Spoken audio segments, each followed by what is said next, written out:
Action. SKS Veteran Timur.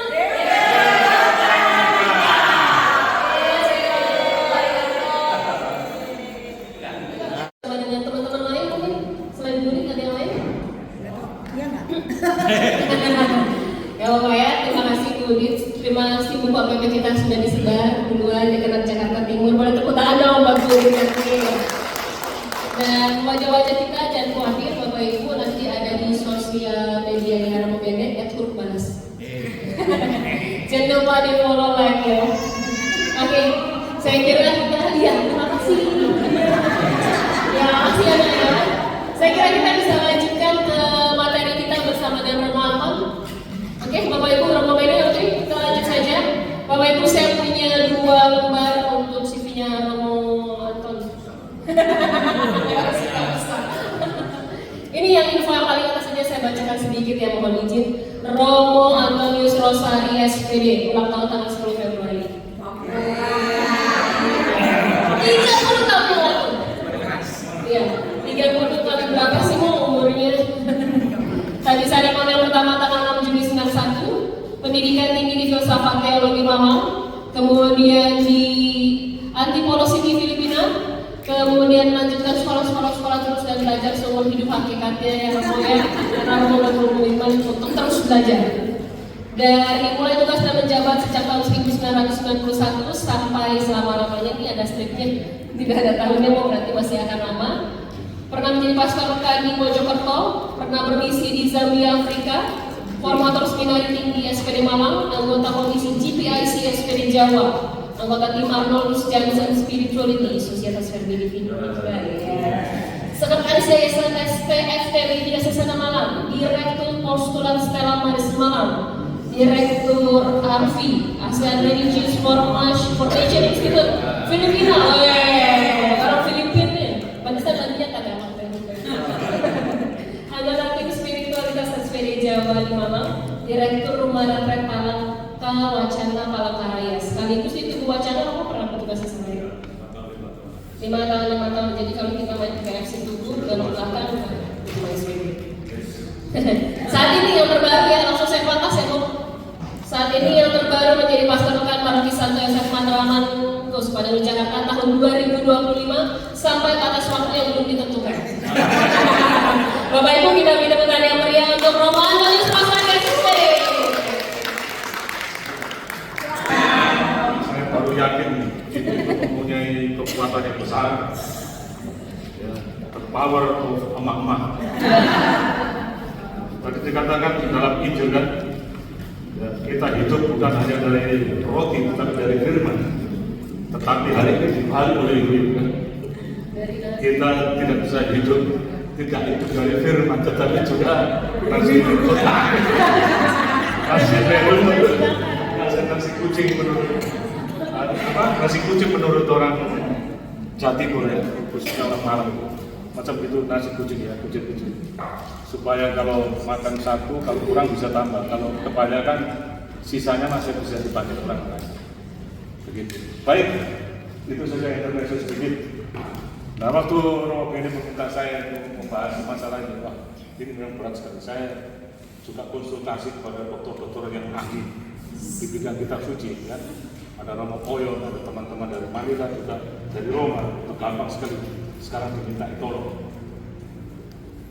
Nah, saya sendiri waktu di Palangkaraya itu berhadapan dengan pendeta-pendeta muda yang rupanya mereka itu ya kurang memahami atau apa. Kami itu diserang kan. Kenapa kitab sucimu itu apokrif kok kamu anggap kitab suci? Apokrif itu tidak, A itu tidak kan? Ya toh? A itu tidak. Ateis tidak bertuhan. Amora tidak bermoral. Apalagi apokrif. Krip itu kan skripto, tulisan. Tidak bukan merupakan tulisan kitab suci. Tetapi kenapa gereja Katolik itu memakai kitab-kitab apokrif itu dimasukkan ke dalam kitab suci sehingga terbentuklah apa yang namanya kitab suci Deuterokanonika. Deutero itu apa bahasa? Nanti ada di situ. Kedua, pertama apa disebut proto. Kalau proto-kanonika, ada kata proto-kanonika, ada Deuteronomi. Konon kitab suci Nabi Yesaya itu ada proto Yesaya, ada Deutero Yesaya, ada Trito sampai 3. Tapi kitab suci kita sampai Deuterokanonika. Kanon itu sebenarnya tongkat. Kanon itu tongkat untuk memutuskan sesuatu, kan? Tongkat yang dipegang oleh siapa itu biasanya ngetok palu ya, itu sah di situ. Hakim, ya, hakim kan biasa pakai palu, bukan untuk memukul kepala orang, tapi memukul apa itu meja, tanda sesuatu resmi, ya. Nah, untuk mengetahui apa ini kitab-kitab Deuterokanonika, ya, tidak ada lain kita perlu mengetahui sejarah Israel sendiri, karena sumbernya bukan dari Katolik atau Protestan sebenarnya. Ini sudah ada di dalam dipakai juga di kalangan orang Israel waktu itu. Karena itu kita mesti mengetahui sejarah. Coba sejarah. Coba kalau kita lihat ini dari Romo Orion, saya minta dari Roma itu. Sejarah perjanjian lama itu mulainya dari tahun ke-5.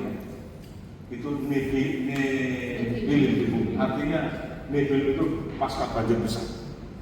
Jadi di kitab suci itu ada ayat buat zamannya siapa itu? Nuh. Masih ingat itu? Nuh ini tahun 1700 sebelum Masehi. Nah ini tahun ini ke belakang ini masih ada. Ternyata dulu pernah ada juga banjir besar, tapi tidak ada di kitab suci. Tapi di sejarah Israel ada generasi seperti ini, macam ini yang dihancurkan. Bahkan ada malaikat batu dan peradaban. Kemudian, ya, ini kan sampai zaman Abraham itu kelihatan kita sudah belum ada. Karena sejarah Israel itu dimulai dari ketika Abraham meninggalkan Ur, tapi ditujukan oleh Tuhan bukan negeri yang akan dijanjikan. Nah, baru di sana keturunannya itu berada di tanah Palestina atau apa itu, kemudian masih ada lagi ini zaman Musa waktu itu dilahirkan justru di Mesir, kan? Di daerah Mesir pada waktu Fir'aun memerintah, sehingga sejarah orang Israel itu mulai dari, kalau kita melihat kredonya, katakan itu seorang Arab. Kami pergi ke Mesir tinggal dengan sedikit orang saja, tapi pada saat itulah orang Mesir menindas kami, meminta kami untuk bekerja berat. Lalu kami, karena secara kami berdoa kepada Tuhan, dan kami berteriak minta tolong atas kesesaran kami, dan Tuhan melihat penderitaan kami, mendengar suara teriakan minta tolong kami. Tuhan bertindak dengan lengan yang kuat melalui Tuhan. Nah itu kredo orang Israel, kredo tertua. Kalau kita kredonya apa? Aku percaya kan Allah Bapa setur. Dan itu dimulai juga proses perjuangan panjang sampai baru konsili berapa tahun? Konsili, aduh saya tidak ingat lagi, tahun 315 atau 425. Di konsili mana itu standar kredo? Ada yang pendek, ada yang panjang. Tetapi untuk menerapkan kita Deuterokanonika, kita langsung saja ke ini ada cerita dari kisah dulu tentang Abraham dan generasi sebelumnya. Itu sebelum ada kitab suci, mereka kan cerita dari generasi ke generasi. Itu persis mirip terjadinya kitab suci perjanjian baru. Nah, pengalaman suka juga masalah Israel, sharing-sharing tentang hal-hal yang eksistensial pada itu dulu di-sharingkan. Maka orang yang mendengar cerita itu, yang mempunyai cerita itu sumber dari tradisi kita, tradisi Isa. Jadi ketika ada besaran kepala karya Tuhan yang besar itu dulu kan dengar oleh telinga manusia, belum ada tulisan. Menjadi ketika diceritakan dari generasi ke generasi, maka itulah namanya tradisi tulisan. Pewartaan dilakukan melalui mulut saja tulisan, belum ada tulisan. Ternyata sesudah lama, kalau cerita-cerita itu tidak ditulis dari mana, cerita penting saja. Makanya tradisi itu kita suci percaya lama itu sebenarnya terbentuk oleh pengarang. Tidak ada pengarang, siapa tahu tidak tahu. Tetapi dari kata-kata yang dipakai untuk mengungkapkan siapa Allah itu semua pengarang ambil dari kitab suci mengatakan ditulis oleh Bapak yang namanya Yahwis. Mengapa tradisi itu Yahwis? Karena Tuhan itu ditulis memakai Tuhan huruf. Coba lihat di misalnya kejadian bab kita waktu penciptaan.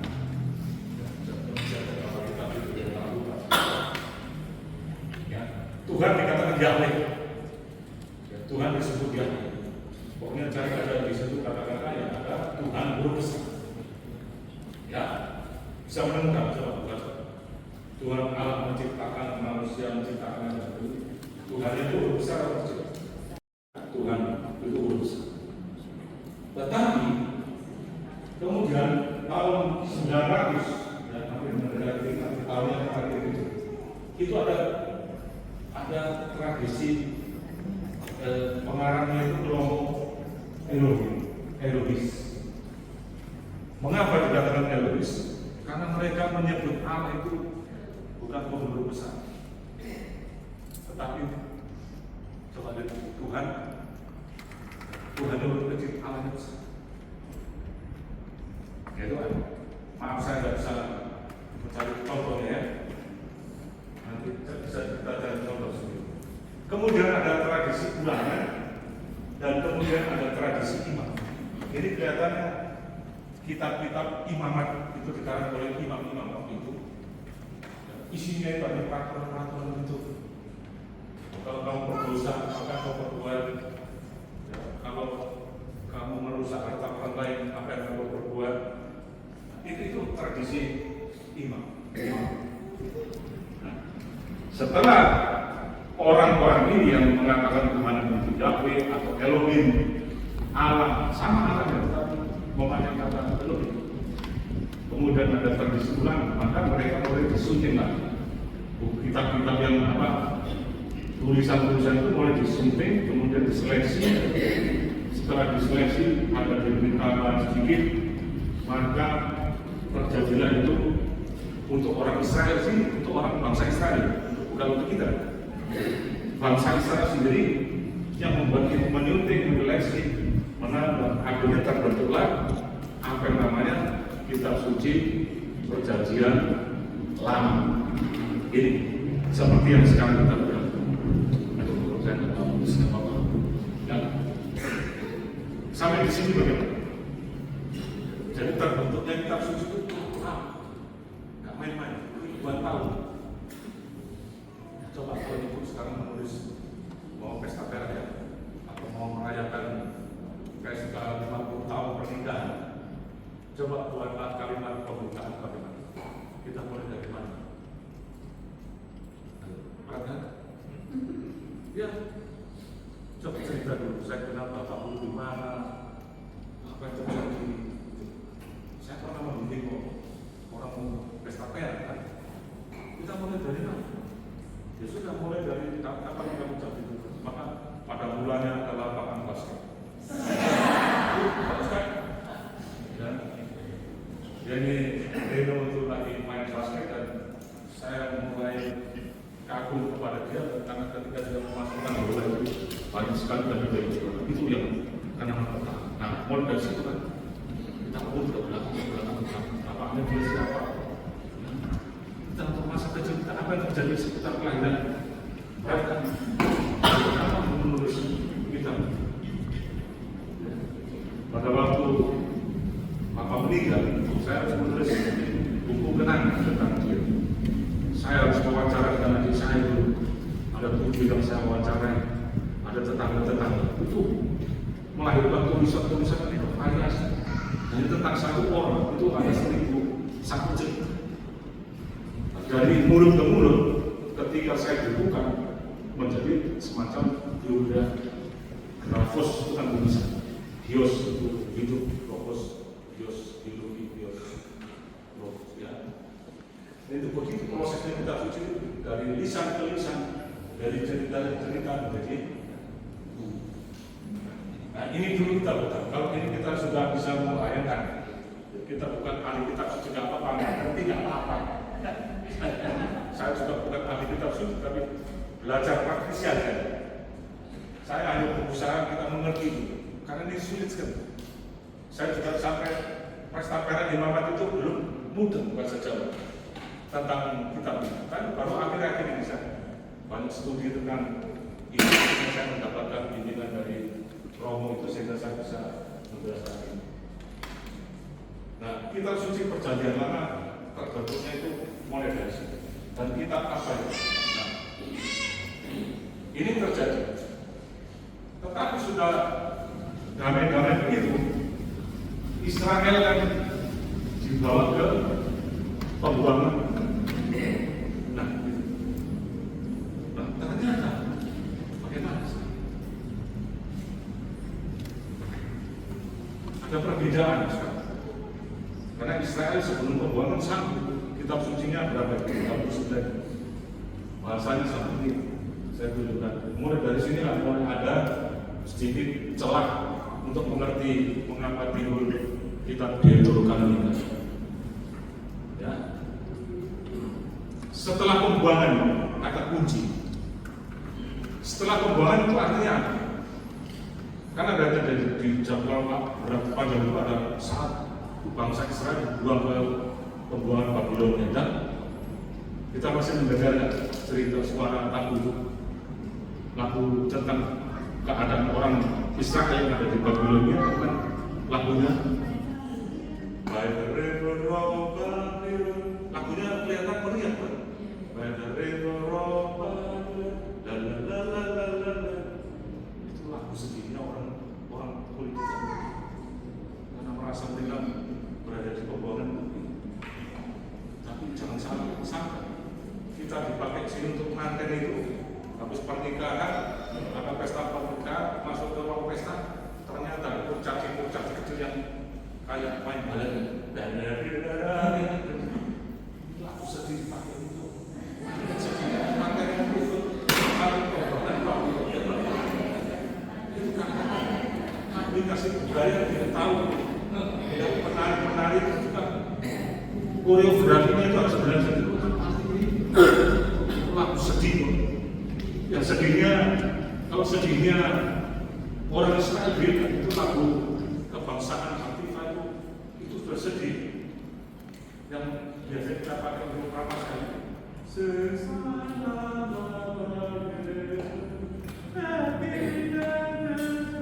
lagu Israel semua yang kita dengar. Tapi lagu negro itu, kelompok negro yang di Amerika, karena merasa tidak suka Amerika, lagunya itu ada biasanya lagu sendiri, tapi pada dari sakit sekali. Itu ya jiwanya menderita perang. Nah ini sekarang kita kunci. Setelah pembuangan, kan banyak orang pulang ke Israel lagi kan, dari pembuangan itu ke Babilonia, ada yang pulang. Tetapi ada yang tidak mau pulang. Jadi ada yang tetap di Babilonia. Irak yang sekarang. Ya. Nah, yang kembali, ya kitab suci itu apa bahasanya yang dipakai? Aslinya yang di sini. Bahasa sehari bahasa Arab. Bahasa kitab suci, bahasa macam kita pakai apa? Bahasa Indonesia, tetapi bahasa hari-hari, bahasa Arab juga bisa kan? Nah, kalau di Bandung sana, bahasa nasionalnya Indonesia, tapi banyak orang pakai bahasa macam kitab suci. penduduk yang kembali tetap ya kaum negeri yang asli orang Israel itu. Ya, orang Yahudi yang dari pembuangan kembali lagi, tapi juga ada tambahan bangsa Samaria. Nah, saya di sini lebih tetap atasnya itu Samaria.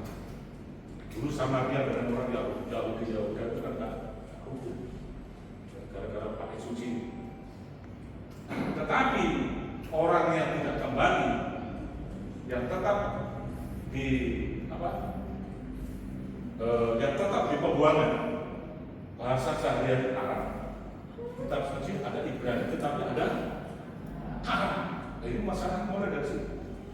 Sedang penduduknya yang ada di Babilonia orang Yehuda pembuangan, termasuk bangsa Babilonia sendiri, dan yang memakai kitab suci itu bangsa Persia.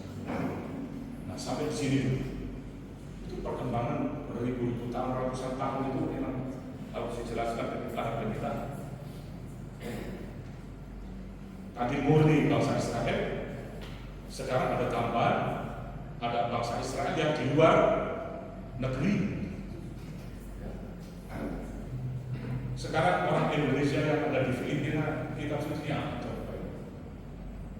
bahasa apa? Saya tanya macam itu.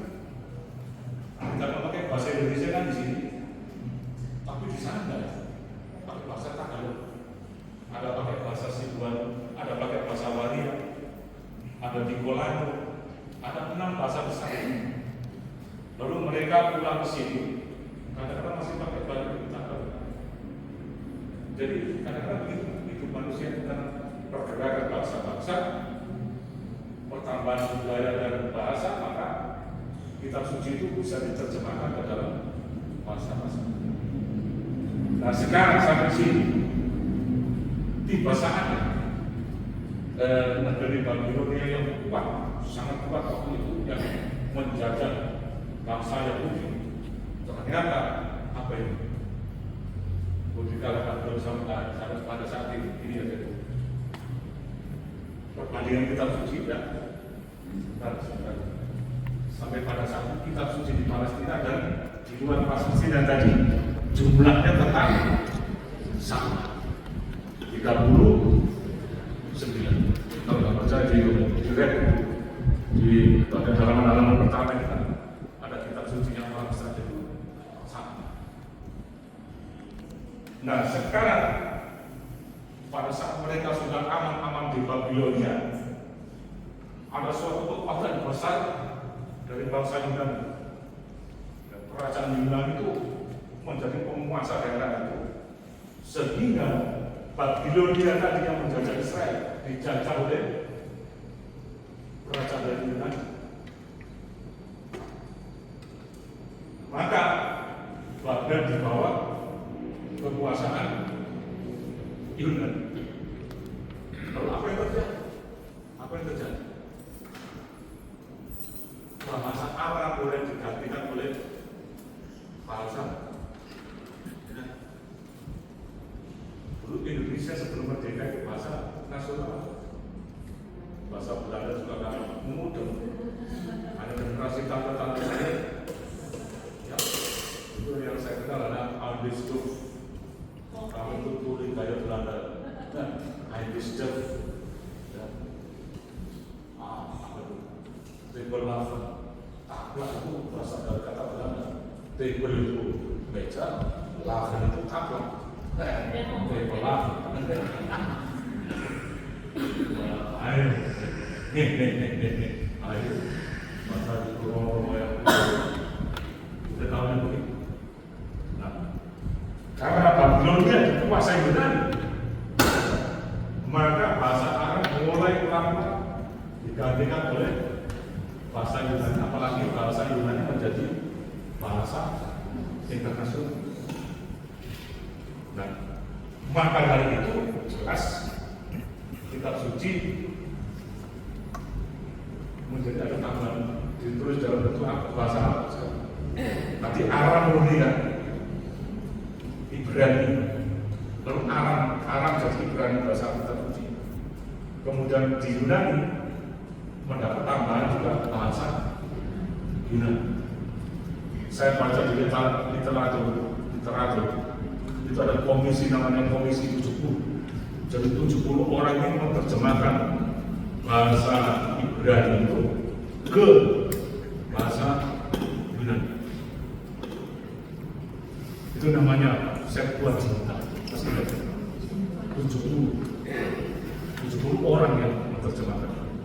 Itu untuk perpustakaan di Alexandria. Karena di Alexandria budaya sudah tinggi, kitab suci itu di perpustakaan itu ada kitab suci dari berbagai macam dunia, dari beberapa semua agama atau bangsa.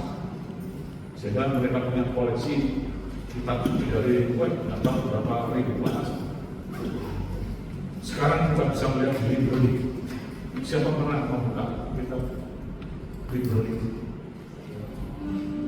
Kapan itu kitab komputer saya sudah laptop sudah diinstal oleh Roy. Itu diisi metode baru untuk menafsir kitab suci itu. Itu ada pokoknya seluruh kamus kitab suci, traktat-traktat, dokumen kuno dari abad pertama, ajaran para rasul sampai yang terakhir abad-abad terakhir ini, itu semua ada di sana. Dan khotbahnya Santo Hieronymus, Agustinus, wah kita itu diberkati kabur itu luar biasa.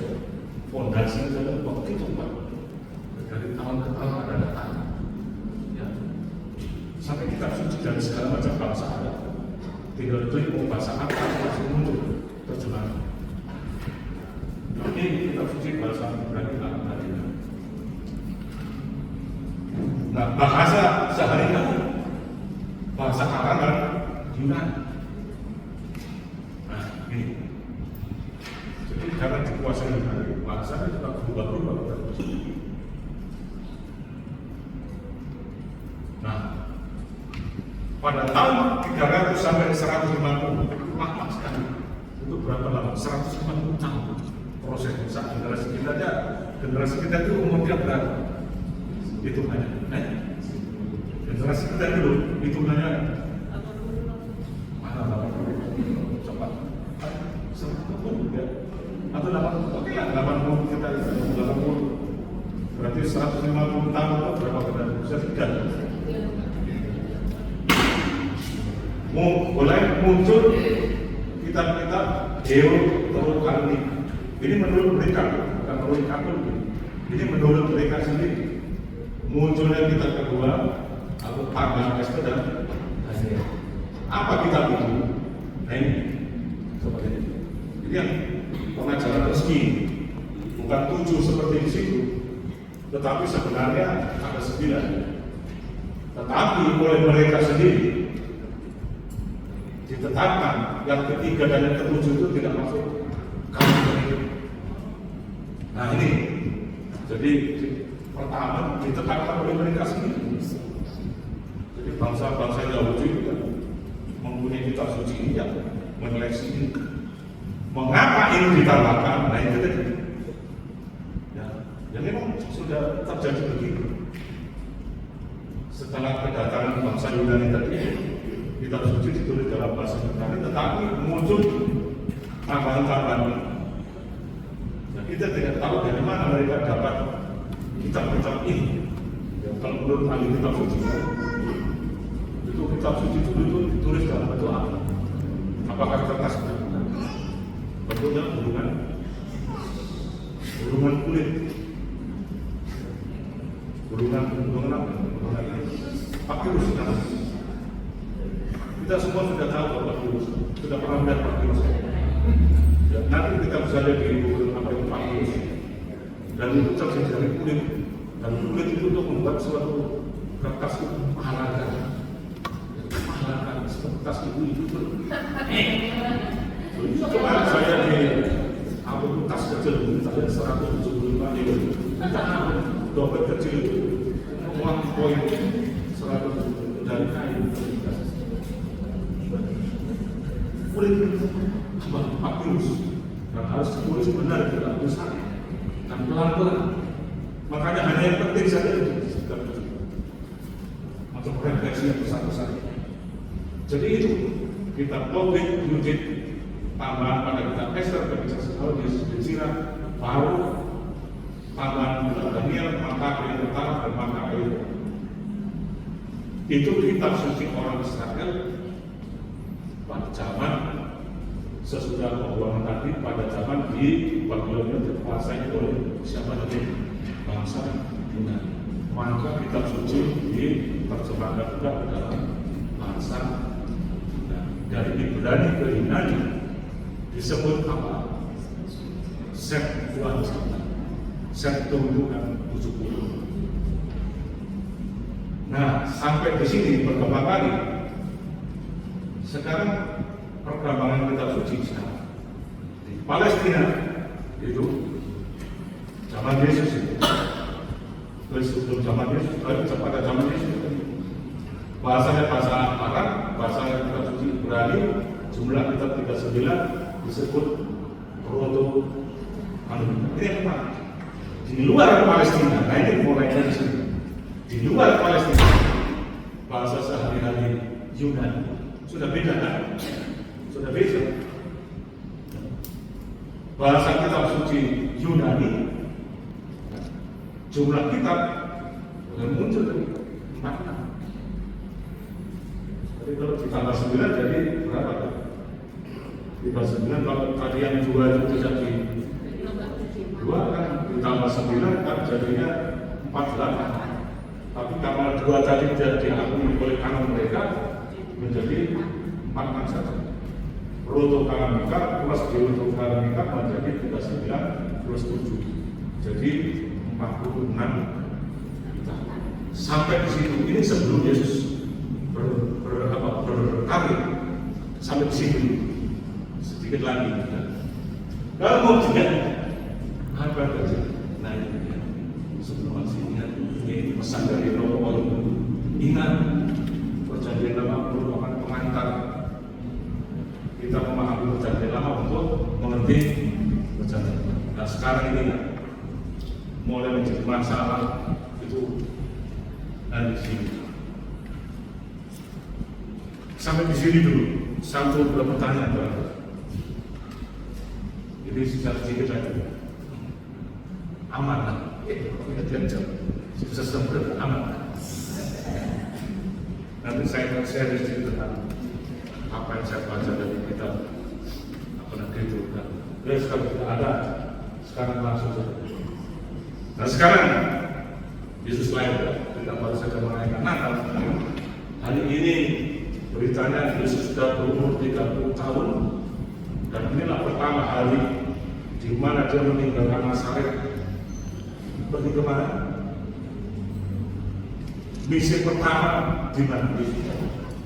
Baca hari, masa bukan ke wilayah Galilea supaya digenapi apa yang dikatakan oleh Nabi Yesaya. Kamu tangan si bulan Naftali, jalan menuju laut seberang sungai Yordan, wilayah Galilea. Bangsa yang berjalan dalam kegelapan telah melihat terang yang sangat besar. Itu artinya bahwa Yesus mentargetkan sebelum wilayah Galilea itu menjadi karya misi yang pertama. Kalau menurut Yohanes, dia kemana? Ke kanan. Mujizat pertama terjadi di kanan. Kalau menurut Lukas, Yesus memulai karya di Yerusalem paling betul. Roh Tuhan ada pada ketika dia membaca, dia pulang ke Nazaret membaca kitab Nabi Yesaya. Roh Tuhan ada pada dia menerangkan aku pergi ini membebaskan para tawanan, kabar baik kepada orang dan seterusnya.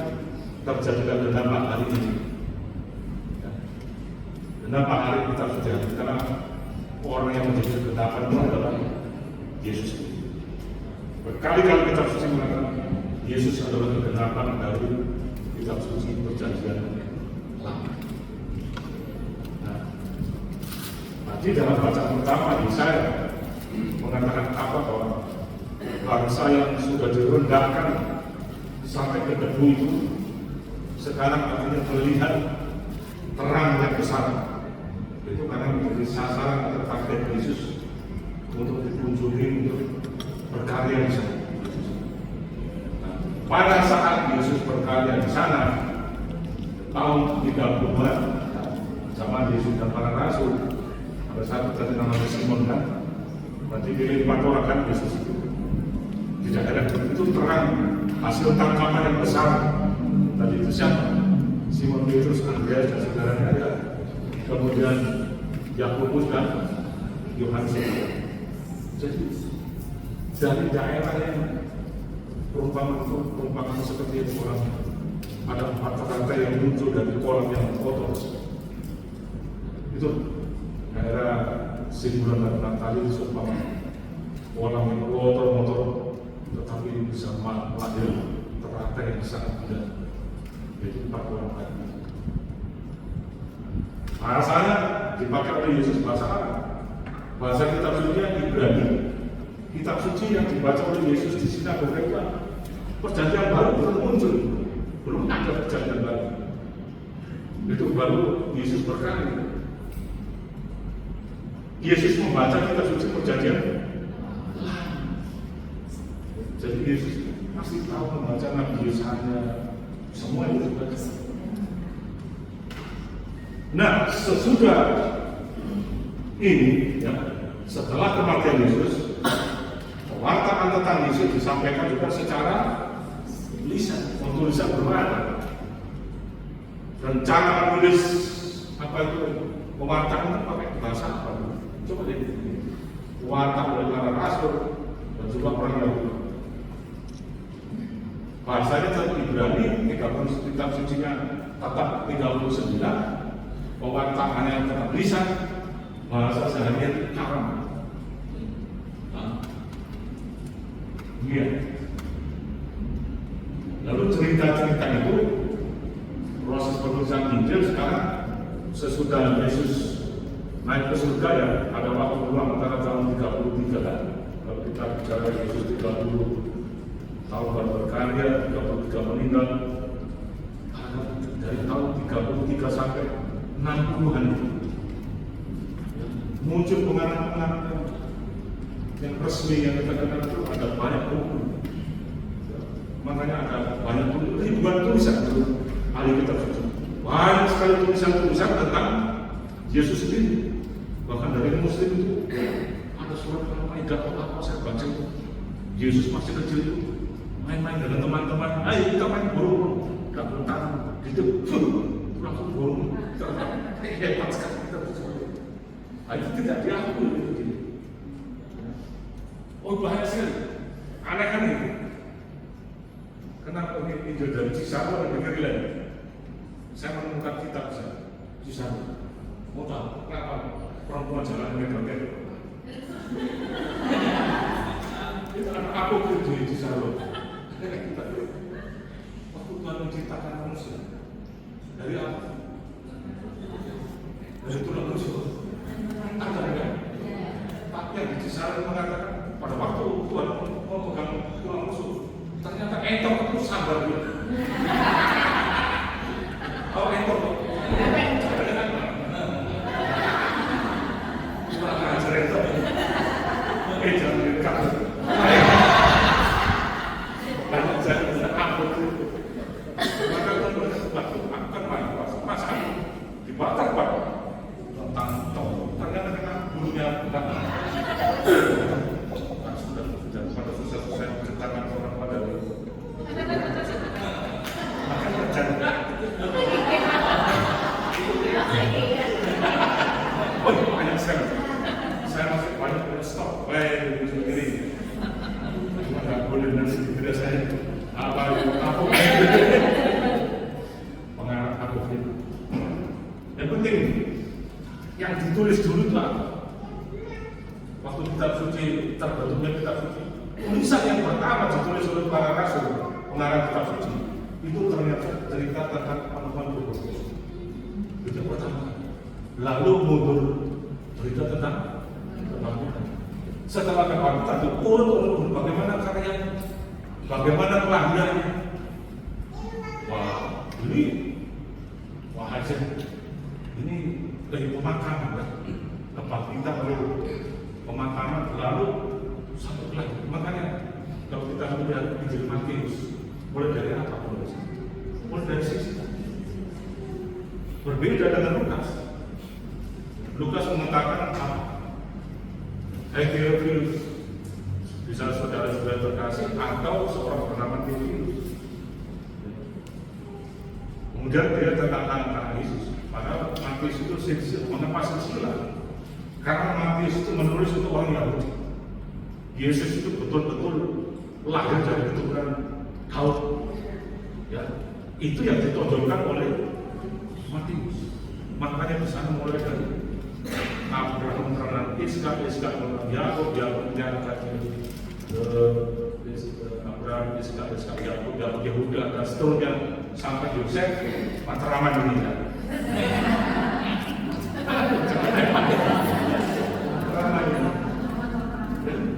Mulai dari situ. Kalau Markus mulai dari Nabi Yesaya, Matius mulai Abraham, Lukas mulai Adam.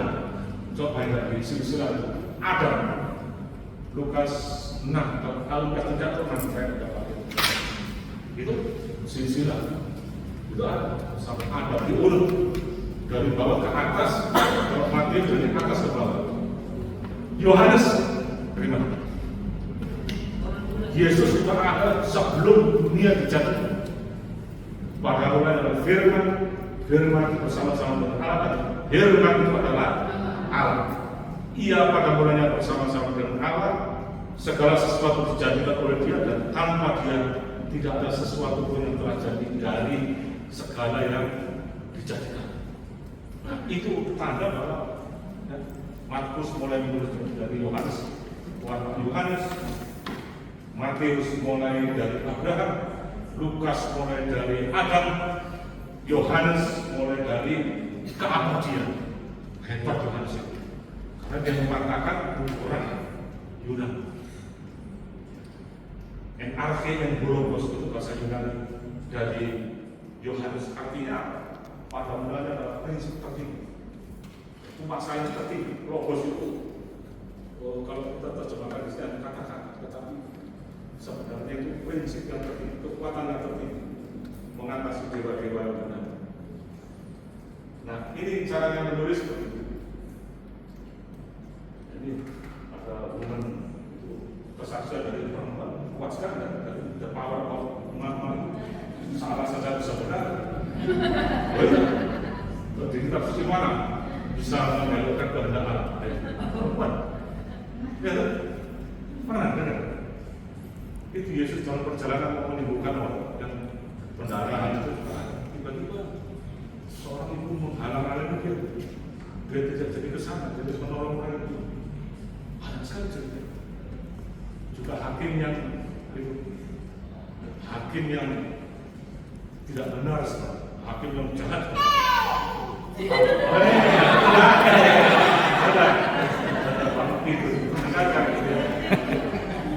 Itu langsung tertawa.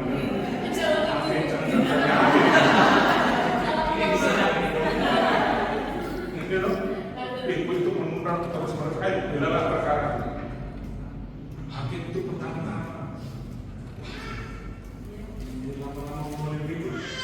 Orang ini kalau tidak saya tolong nanti mengganggu saya apa hancur kan?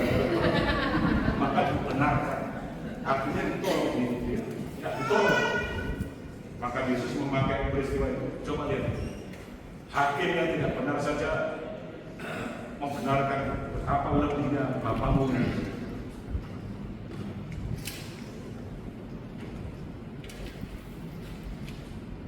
Paling sangat mana? Jadi belakang sampai itu saja dipegang.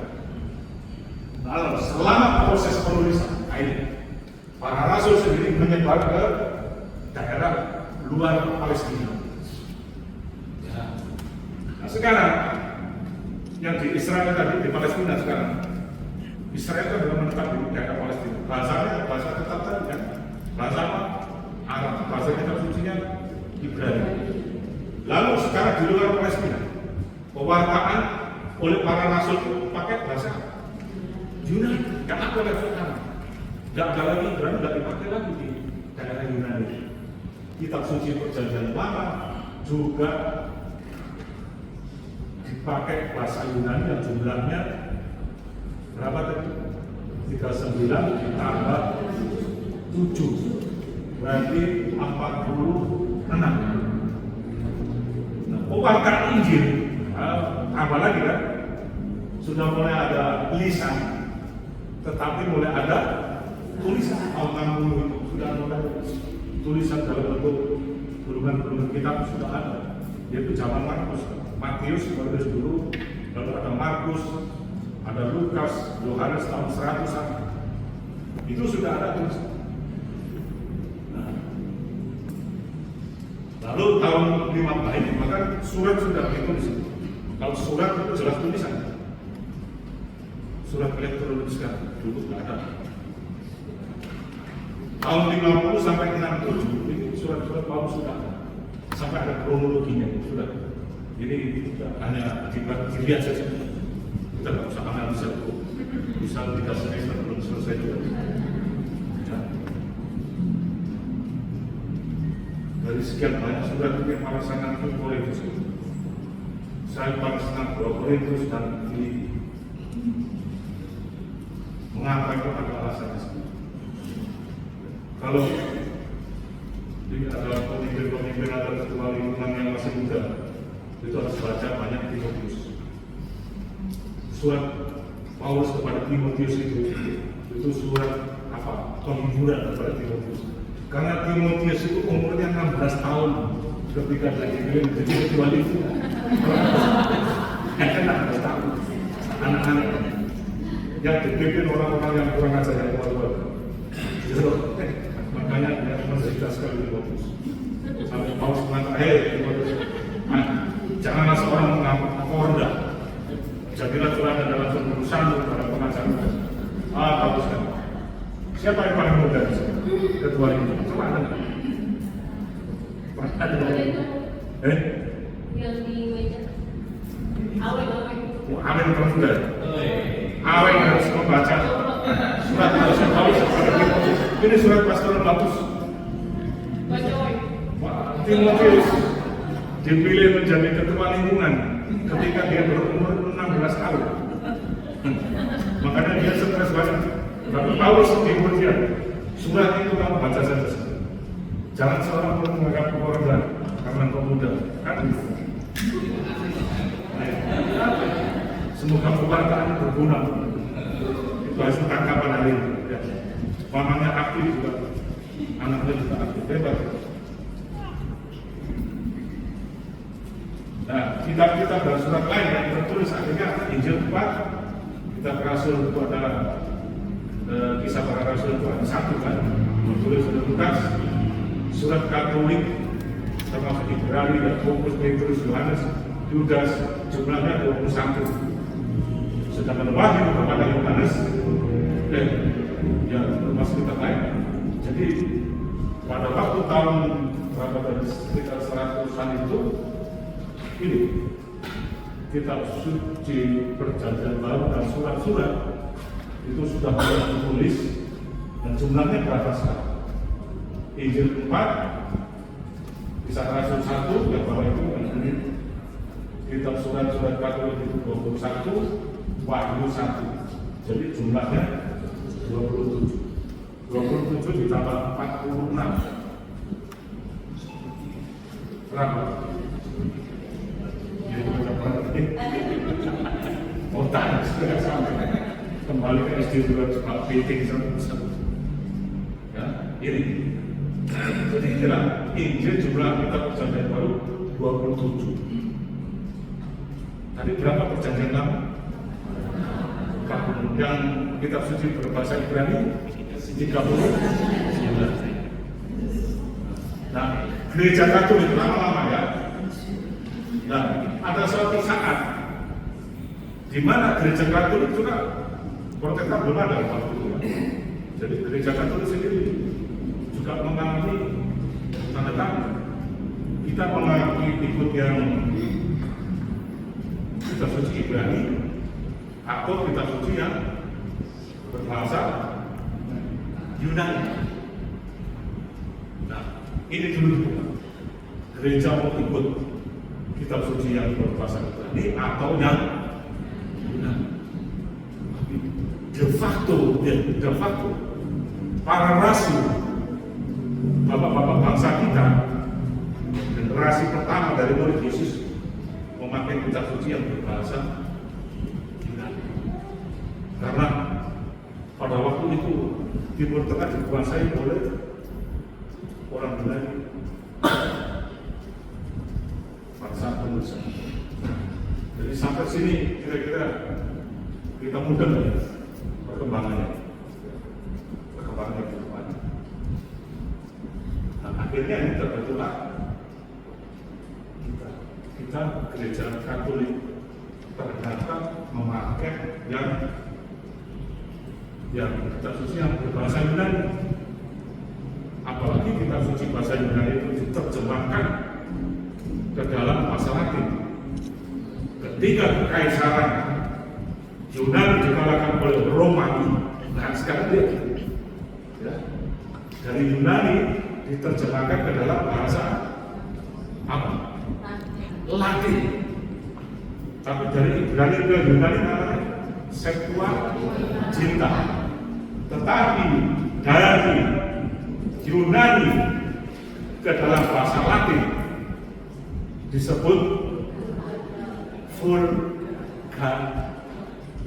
Dari situ mulai kitab suci berkembang sampai situ. Dan Vulgata itu bukan diterjemahkan dari kitab suci yang berbahasa Ibrani, tetapi berasal dari kitab suci yang berbahasa Yunani. Nah, terbitlah kitab suci kita ini seperti ini yang diakui oleh gereja. Nanti kita lihat tahun berapa ditentukan ini. Tapi yang penting, jadi kitab suci Katolik itu pada mulanya pada sekitar tahun 419 atau berapa itu ini kitab suci. Mengikuti 39 tadi yang dari bahasa Ibrani, ya, tetapi juga dari Yunani tadi. Sehingga kata jumlahnya kita berapa? 39 ditambah 7 ditambah berapa tadi? Kita suci bukan dan baru kita 27. Jadi jumlahnya 7. Ya, atau sekarang ini jadi kita catat. Ini bisa perjanjian baru ini sudah kita kuasai. Kalau kita itu dimasukkan ditulis dalam bentuk itu file seperti ini menjadi perpustakaan kitab-kitab ini. Nah ini macam mau mendekati akhir. Nah, kanon kitab suci yang terdiri dari 73 kitab ini pertama kalinya ditetapkan oleh ini di kanon lagi. Sekarang ini disahkan oleh Paus namanya Damasus tahun berapa? Ternyata tahun 380 Masehi. Jadi dari tahun 1 sampai 300 perlu waktu 300 hampir 400 tahun. Kanon ini ditaklukkan lagi di Konsili Hippo Afrika Utara tahun 393. Dan Konsili Kartago Afrika Utara tahun 397. Berapa kali ditetapkan? 382, diulangi lagi 393, diulangi lagi supaya yakin kita ini 397. Nah, daftar 73 kitab seperti yang disetujui oleh Konsili Hippo dan dideklarasi lagi kembali oleh Paus Innocentius tahun 405. Bukan 15, tapi 405. Kalau suratnya kepada Uskup Exuperius dari Toulouse itu Prancis, udaranya paling sekali, Toulouse. Namanya di tempat bukan itu referensi itu. Saya tahu bau itu kalau pakai minyak wangi, ini pasti dari Toulouse. Itu bagus sekali. Karena cuma mahalnya itu nggak karuan. Satu tetes itu konon 1 minggu dicuci nggak habis.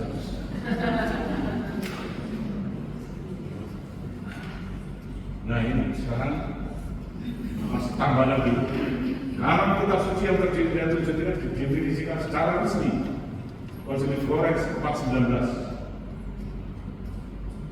Mengapa dideklarasikan? Karena itu munculkan mulai menanggapi dan sekarang ini menanggapi reformasi Protestan yang menganggap 7 kitab tadi tidak termasuk kitab suci. Ya. Ada saat abad ke-8 itu, abad ke-16 kan? Apa? Martin Luther mendeklarasi apa? 3 kata yang terkenal. Sola Fides, Sola Gratia, dan Sola Scriptura. Hanya ada satu iman, Sola Fides, kebenaran itu. Hanya Tuhan yang bisa membenarkan kita. Kemudian ada Sola satu rahmat, hanya Tuhan, Sola Gratia, Sola Fides, lalu Sola Scriptura. Mereka tidak mengakui kitab suci yang berbahasa Yunani. Karena Martin Luther yang sedang orang kudus dan sedang dengan para rasul juga. Maka dia mendeklarasi kitab suci yang berbahasa Yunani tidak dipakai. Mereka hanya pakai kitab suci yang berbahasa Yunani. Jadi 39 ditambah toh sama saja dia mengaku yang Katolik juga. Kurang ajar. Jadi harus berumur. Jadi tidak apa-apa, mereka paling mengakui kesalahan sesudah itu. Kamu gimana? Ya tidak apa-apa. Ya aku ada tidak apa-apa. Pakai juga saja. Nah ini karena konsili itu lah muncul kembali ini. Yaitu karena mereka menganggap ini bukan kitab suci, tapi kitab suci tadi yang oleh orang Yahudi di Yunani itu sudah orang Yahudi sendiri pakai itu kok. Ya. Tidak apa. Makanya muncul ini konsili Ekumenik Trento tahun 1546. Oh betul lah, tahun 16. Kalau kita membaca tahun 1546 itu abad ke-15 atau abad 16? Nah, berarti itu betul. Kita masih tahun-tahun ini. Abad ke-16 kan ada reformasi.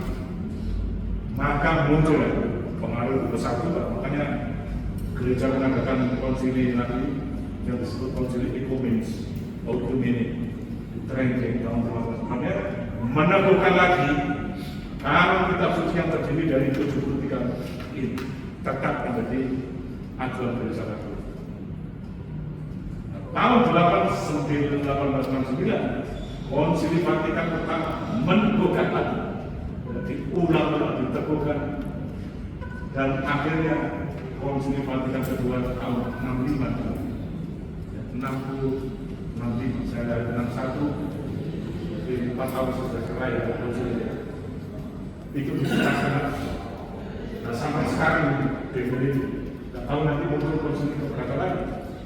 Kalau ada hidup hara di gereja pasti ada konsili. Tapi sudah dari tahun 65 sampai sekarang kelihatannya gereja agak stabil, ya malah berkembang besar. Oh ini tadi sudah saya lalu konsili Trento itu lama sekali, 1545 sampai 1560. Betapa panjangnya konsili, rapat ton beras makan orang yang matang. Rapat aja segini, satu jam sudah capek. Kalau kita anggota konsili bisa bayangkan rapat panjangnya 15 sampai hampir 18 tahun. ini rapat panjang segini membahas masalah mesra terakhir. Ini saya semakin membaca sejarah gereja saya makin bangga dengan Katolik. Hebat sekali. Goncang dan beragam macam-macam, aku masih percaya gereja-gereja lain hapus. Nah sampai sini. Nah sekarang ini saya kira ini terakhir. Data terakhir. Jadi kita suci sekarang, ya Protestan itu protokol-protokolnya kita bersihkan, perjanjian baru dari jumlahnya 6 saja. Nah yang sekarang kita kan beda. Perjanjian lama protokolnya dari Deutero kan. Jadi Deutero itu aslinya bahkan sebelum perjanjian baru ada, kita sudah mengakui. Jadi perjanjian baru artinya kita tetap sama dengan kita. Hanya jumlahnya sekarang beda karena kita mengakui dan wujudnya. Itu saja sudah berjalan. Dan kita banyak sekali bertanya, kenapa berbeda? Maka kita harus menjawab ini. Betul, kita harus menguasai itu.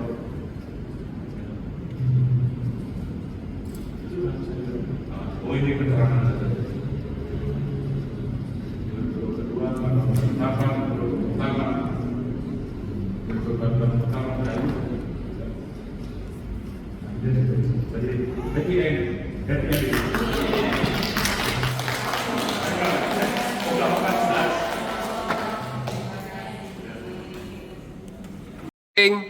Action.